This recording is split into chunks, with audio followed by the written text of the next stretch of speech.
went home. Scottie Pippen noped right out of the middle of a game. And Kyrie Irving ducked the jab and left his teammates hanging. Whether we're talking about practice or the final seconds of a playoff showdown, these are 5 times that NBA players refuse to play for their teams. Scottie Pippen. As a Chicago Bull, Scottie Pippen was the ultimate team player, happily taking up a passenger seat on Air Jordan, a flight headed for complete dominance of the NBA. But with MJ temporarily retired, Pip went from selfless to selfish. During a red-hot playoff game against the New York Knicks, the Bulls forward refused to take the floor after a timeout. This wasn't just any timeout. This was Game 3 of the Eastern Conference semifinals. And the game was tied with 1.8 seconds left on the clock. The Bulls had possession, and head coach Phil Jackson drew up a play to steal the win. Pippen had spent years in Michael Jordan's shadow, especially in these situations, and he was ready to step up. There was only one problem. Phil Jackson drew the play up for Tony Kukoc. Outraged, Scottie Pippen had just 2 words for his head coach: "I'm out." Pip sulked on the sidelines and watched as Kukoc hit the game-winning shot. This wouldn't be the only time that Robin to Jordan's Batman would refuse to step on the hardwood for his team. In 1997, Pippen felt disrespected and underpaid, and Chicago's number 33 demanded a trade. To really force the issue, Scottie was prepared to hang up his sneakers and wait it out until Chicago sent him packing. After all I've done for this organization, they should be happy I'm giving them an opportunity to get something in return, because I don't plan on playing another game for the Chicago Bulls. Scottie Pippen. Of course, Pip did play another game for the Bulls. In fact, he returned to the court alongside MJ and Dennis Rodman and played an integral part in Chicago's 1998 NBA championship. Dennis Rodman. Scottie Pippen isn't the only Chicago Bull with a desire for defiance. His teammate, Dennis Rodman, may just be the wildest star the league has ever seen. Rodzilla racked up his fair share of fines over the years for refusing to leave the court, but there are multiple occasions when he actually failed to even step on it. He's best known for his time as the number 91 in red and white. But even way back in his days as a bad boy Piston, Rodman's insubordination was giving the NBA some serious headaches. In 1992, Rodman said no to going on the road with Detroit. The result was a 3-game suspension. Perhaps that was just to Rodman's liking. 1 year later, the worm would decline, suiting up once more. Dennis skipped practice and again found himself suspended. Rod the Bod's aversion to basketball practice would become one of his most infamous traits. In 1998, during the NBA Finals, Dennis Rodman passed on practice and headed to World Championship Wrestling. For one night, Hulk Hogan was more important to Rodman than his basketball teammates. But they didn't seem to mind. Bulls guard Steve Kerr remembered Rodzilla's antics. It wasn't a thing where we were all complaining about Dennis not making it to a practice. We just sort of understood he was his own man. And he did so much for our team that it allowed him that freedom. Steve Kerr. Rodman returned from the wrestling ring and grabbed 14 rebounds in his next game. And, as they say, the rest is NBA championship winning history. Allen Iverson. Rodman clearly didn't make much time for practice, but here's a question. Which NBA legend first comes to mind when you hear the word practice? The answer is the answer. Allen Iverson repeatedly gave his all on the court for the Philadelphia 76ers.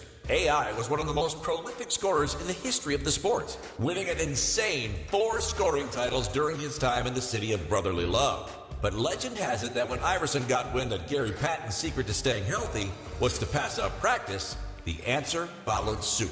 The Sixers struggled on the court, and the media came for Iverson's head. It all led to the now legendary rant from AI. We're talking about practice, not a game. Not the game that I go out there and die for and play every game like it's my last. Not the game. We're talking about practice, man. Allen Iverson. The answer had always had his struggles off the court. He had even lost his best friend 7 months prior to the onslaught of heavy criticism. Yet, despite the tragedy in his life and the lack of his favorite P word, Iverson remained one of the NBA's most unstoppable scorers. Ben Simmons. Iverson was a hero to Philadelphia, but the city of brotherly love hasn't always been so loving when it comes to Ben Simmons. When it comes to this Australian ace and his sulky saga, teammates remain irked and tensions remain high. In the 2021 offseason, Simmons took one serious stance. Big Ben refused to play preseason and vowed to never suit up for the Philadelphia 76ers again. But after a head-scratching holdout, Simmons stepped back into the Philly practice facility, and his return to the roster was anything but smooth. The Aussie amazingly managed to get himself kicked out. When 76ers head coach Doc Rivers was quizzed on the situation, he responded, "I didn't think he wanted to do what everybody else was doing. It was early, it wasn't a big deal. I just told him he should leave. We went on with practice." Doc Rivers. Perhaps Doc is prepared to take a page out of the Jackson Rodman playbook in order to get something out of Simmons. Though the former Rookie of the Year seems somewhat ready to play for the organization that drafted him back in 2016. He's already earned himself a one-game suspension for conduct detrimental to the team. Ben Simmons' selfish standoff has certainly seen his stock fall amongst the Philly faithful, but if his teammates can put his refusal to suit up behind them, there may be hope for Big Ben yet. Sixers star Joel Embiid had little to say about the strange state of affairs. "At this point, I don't care about that man, honestly. He does whatever he wants. That's not my job. That's those guys' jobs. I'm only focused on trying to make the team better." Joel Embiid. If Embiid is ready to trust in his game and move on, maybe the 76ers can keep on the trusting process, and Ben Simmons can get back to being a basketball star. Kyrie Irving. If you came for bizarre basketball battles, they don't get much more controversial than Kyrie Irving and his vaccine stance. A vaccine mandate in New York requires all athletes to have had their dosage in order to play, and this includes practice. No shots in the doctor's office means no shots on the court.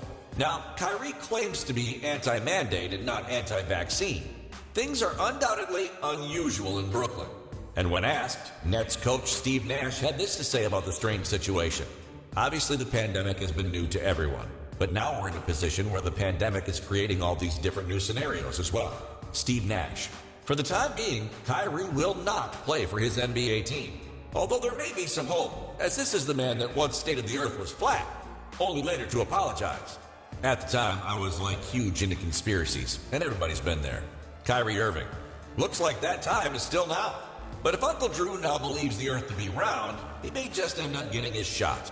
And the Brooklyn Nets can get back on track to chasing that NBA championship. Basketball may seem simple, but in the big league, egos match the statures. And you can't always get away with telling an NBA star what to do. Sometimes icons of the game just